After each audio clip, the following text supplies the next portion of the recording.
Assalamu alaikum fam, hope you're doing well. So as you know, this was a Vimeo series before on Bookshelf Fellowship, but because if you miss even one payment or a late payment on Vimeo, they delete all your videos. Did not know that. So many of the videos I had already done got wiped out, so we're already on page 89 in the book, even though I'm doing part 5 here. So that's just, for your reference.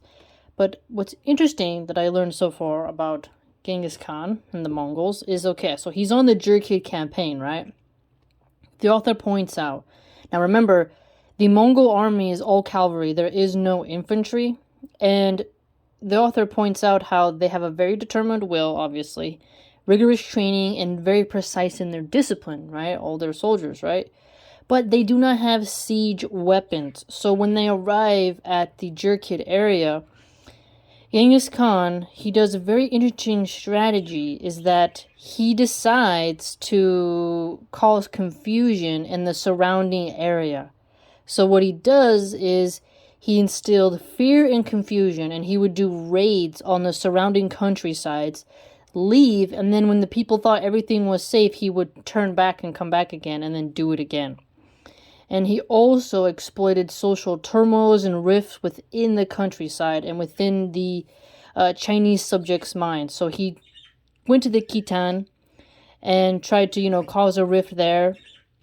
So he has the Chinese, the Khitan, and the Jurchid that he's trying to, really bring in his propaganda of like, hey, we're going to be your liberators, we're going to do this, we're going to overthrow them, come to our side.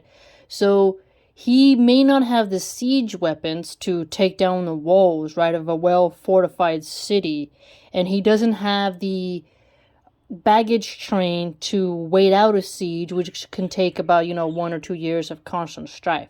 Remember, they are an all-cavalry force, and they bring their horses that they milk and slaughter along with them.